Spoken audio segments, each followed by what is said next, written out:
आज चुनाव हो रहा है लोकसभा में, लोकसभा का चुनाव हो रहा है, तीसरा चरण का हो गया, चौथा चरण का हो गया है, लेकिन इंडी गठबंधन को और बेचैनी बढ़ रहा है, इंडी गठबंधन को और बेचैनी बढ़ रहा है। राहुल गांधी जी इंडी गठबंधन के छोटे छोटे दलों को और लेकर के उनके साथ हैं, उनके साथ जरूर हैं। राहुल गांधी जी उनका नेतृत्व जरूर करते हैं, जिसने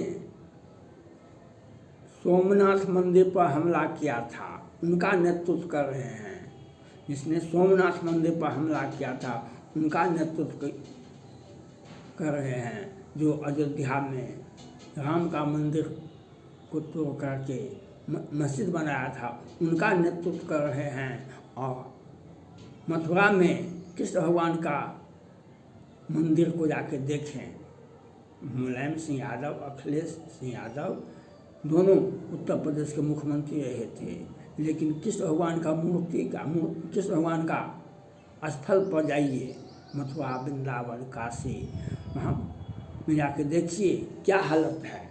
और क्यों वोट पाने के लिए अपने सत्ता के संरक्षण में कृष्ण भगवान को अपमानित करने का प्रयास किया गया और वहाँ पर आवाज़ नहीं उठाई। आज राहुल गांधी जी देश में नया नया प्रश्न उठाते, संधि विच्छेद करते हैं। संधि विच्छेद बच्चे को तीसरा से पांचवा तक में पढ़ाया जाता है, व्याकरण का सारा लोम विलोम और संधि कोमा हलन वह तीसरा से पांचवा तक में पढ़ाया जाता है। आज राहुल गांधी जी इस लोकसभा चुनाव में संधि विच्छेद कर रहे हैं। वे कहते हैं संसद भवन का उद्घाटन हुआ, राष्ट्रपति जी को क्यों नहीं लाया गया?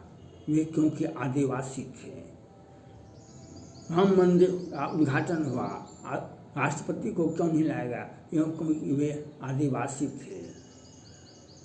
राहुल गांधी जी आपका पुराना कार्यकाल को समाप्त करते हैं। 4 से 14 तक आप सत्ता के केंद्र में रहे। आप ही ने आरोप लगाया था, जो व्यक्ति आरोपित हो गया है न्यायालय में वह चुनाव नहीं लड़ सकता है। मनमोहन सिंह वे नहीं चाहते थे, आगे नहीं, आप ही के आदेश पर, आप ही के लालू प्रसाद यादव जी ये सब अनेकों नेता को चुनाव से वंचित रखा गया। आप ही ने कहा कि आरोपित व्यक्ति को चुनाव से वंचित रखा जाए। आप ही ने, आप जो कार्यकाल हुआ किसको राष्ट्रपति बनाए? मोदी जी का 2 वर्ष पूरा हुआ, 2 राष्ट्रपति बनाए, एक रामनाथ कोविंद जी को, एक वर्तमान राष्ट्रपति जी को। उन्होंने देशवासियों के प्रति छल किया या प्रेम किया, समाज का अंतिम व्यक्ति को राष्ट्रपति बनाए दोनों कार्यकाल में। और आपने क्या बनाया? आपने क्या किया? आप बताइए पूरे भारत की जनता को। मोदी ने 2 राष्ट्रपति बनाए, 10 वर्ष उनका कार्यकाल खत्म पूरा हुआ 14 से 24 में। तो उन्होंने 2 राष्ट्रपति बनाए, दोनों हरिजन आदिवासी थे। आप जाति की बात करते हैं, आपका काम है संधि विच्छेद करना। मोदी जी ने कभी नहीं बोला, मोदी जी ने सम्मानित नहीं, उन्हें कुर्सी पर आसीन किया। भाषण देने से काम नहीं होता, समस्या का समाधान नहीं होता है। आप संधि विच्छेद करते हैं। आप राष्ट्रपति पर प्रश्न उठाया, जो आदिवासी थे इसीलिए नहीं उनको बुलाया गया।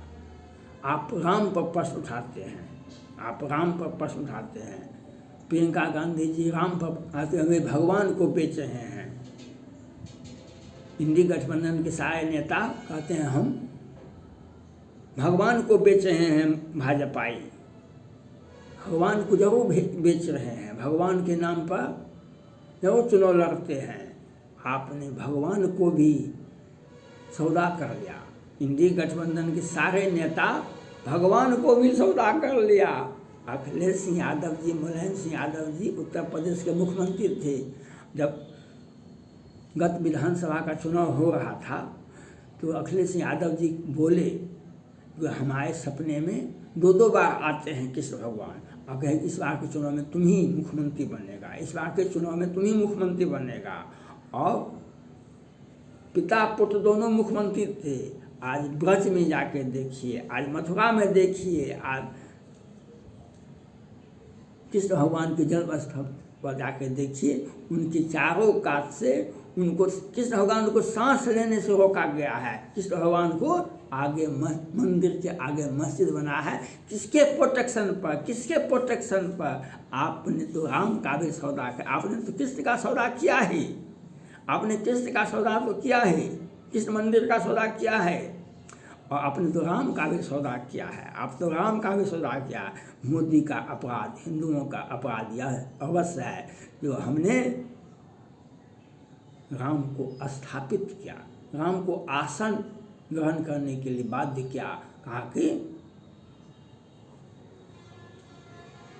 राम को भव्य ऐतिहासिक मंदिर में बना करके उनको समर्पित किया, उनका जन्मभूमि था, उनको हमने स्थापित किया, और दुनिया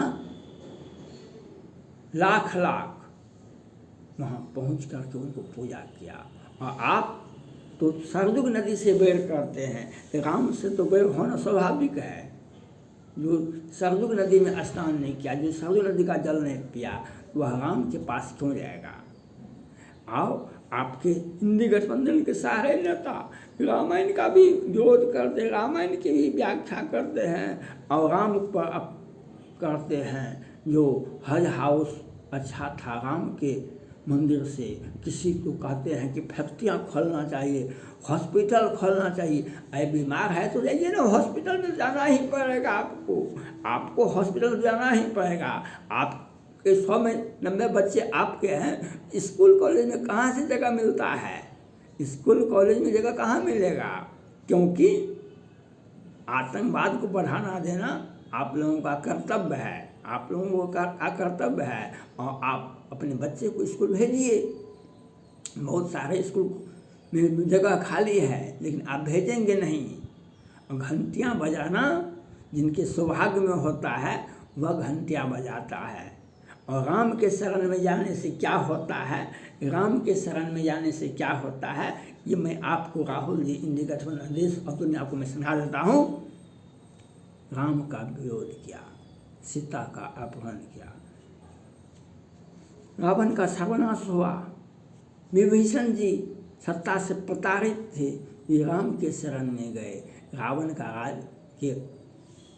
का सर्वनाश के बाद विभीषण को भी राज्याभिषेक हुआ लंका का। विभीषण को ही राम के शरण में जाने से राज्याभिषेक होता है। राम के शरण में विभीषण गया, उसे लंकेश नाम दिया गया। लंका का राष्ट्रपति प्रधानमंत्री रावण के बाद विभीषण ही बना। तो राम के शरण में हम क्यों नहीं जाएंगे? राम के शरण में मोदी भी जाएंगे, योगी भी, देश और दुनिया के सारे सनातनी जो राम से प्रेम करते हैं वो अवश्य जाएंगे। जो राम से प्रेम नहीं, जो रावण को प्रोटेक्शन देते हैं। अयोध्या में तो आतंकवादी हमला हुआ था ना, जो राम टेंट में थे, तो वहाँ भी उनको रहने के लिए नहीं दिया गया था, क्योंकि इंडी गठबंधन कांग्रेस पार्टी की सरकार थी। राम टेंट में थे, वहाँ भी आतंकवादी उनको रहने के लिए नहीं दिया। दुखों को दुख लगा। राम वनवास गए तो वहाँ भी सीता जी का अपहरण हो गया। जहाँ भी रहेंगे वहाँ पर हमको अपहरण होगा, हमें कबूल करो, नहीं तो हम तुम्हें श्रद्धा की तरफ 35 टुकड़ा में काट देंगे। हमें कबूल करो, नहीं तो हम श्रद्धा की तरफ 35 टुकड़ा में काट देंगे। लेकिन मुंह से आवाज़ नहीं निकालेंगे इंडी गठबंधन के नेता, और ये बताएंगे देश की सत्ता में सबके सब तो सनातनी हैं, फिर हिंदू क्यों प्रताड़ित है? हिंदू आपके चलते प्रताड़ित है। आप उनको वोट बैंक के रूप में देखते हैं, उनके अपराध को नहीं देखते हैं। इसीलिए आप हमें हिंदू प्रताड़ित है, इसीलिए आप भयभीत होगा कि जातिगत गणना करवाने के लिए बेचैन थे। जो राम के शरण में जाता है, जो राम टेंट में, तो वहाँ भी आतंकवादी हमला हुआ था। लेकिन आज का मोदी का भारत, योगी का भारत, ये दिखा दिया अरबों खरबों रुपया लेकर के राम के मंदिर, भव्य ऐतिहासिक मंदिर को बना दिया और दुनिया दौड़ करके हिंदू, मुस्लिम, सिख, ईसाई दौड़ करके राम के शरण में जाते हैं। और राम के शरण में जाने से रावण का भी सर्वनाश हुआ, विभीषण का भी राज्याभिषेक हुआ, विभीषण का भी राज्याभिषेक हुआ। इसलिए मोदी, योगी और हम भी जाते हैं। अब राम के सन हमारा भी राज्याभिषेक होगा और राम विमुख यह हाल तुम्हारा, यह आप देखे होइएगा। इसलिए राम का नाम हम जपते रहेंगे, क्योंकि हमने राम को स्थापित किया। राम हमारे पूर्वज हैं, राम हमारे आराध्य हैं, राम मानव जाति के संरक्षक हैं। हम उनका नाम लेते रहेंगे। आप मत नाम लीजिए। आप राम विमुख क्या होता है यह आपको पता है, प्रियंका जी, राहुल जी और इंडी गठबंधन के सारे नेता को पता है। इसलिए आप वही काम करें जो आपको अच्छा लगता है। इसलिए राम का जब टेंट में राम थे तब भी आतंकवादी हमला हुआ था। आज राम मंदिर बना तो भी इनके पेट में दर्द होता है। आज राम मंदिर बना तो इनके पेट में दर्द होता है, क्योंकि ये वोट बैंक के लिए सबको बेच देंगे, संधि विच्छेद करेंगे और जातिगत जनगणना के लिए बेचैनी दिखाएंगे। 100 में 90 हमारा है, 10 का शासन नहीं चलेगा। यह चुनाव मिशन 2024 यह दिखा देगा आपको राम के शरण में जाने से क्या होता है और राम के विमुख में जाने से क्या होता है। यह रिजल्ट फाइनल कर देगा। मोदी जी पुनः सत्तासीन होंगे और आप सड़क पर इसी प्रकार से अपना विरासत तो नहीं बचा पाएंगे, लेकिन हिंदुओं की विरासत पर प्रश्न उठाएंगे, देश की विरासत पर प्रश्न उठाएंगे। उनका देश पर, राष्ट्र की संपत्ति पर पहला अधिकार मुसलमानों का है, क्योंकि हम वोट बैंक, हमारा वोट बैंक उसी पर है, हमारा वोट बैंक उसी पर। उस वोट बैंक से क्या होगा, सदा के लिए सड़क पर ही रह जाएंगे। चिल्लाते रहिए और संधि विच्छेद करते कहिए। और राम के शरण में जाने से विभीषण का राज्याभिषेक हुआ, राम के शरण में जाने से रावण का सर्वनाश हुआ। यह आपको तय करना होगा, आप कहाँ जाएंगे आपको तय करना होगा। राम के शरण में जाइए तो आपका कल्याण हो सकता है। थैंक्स।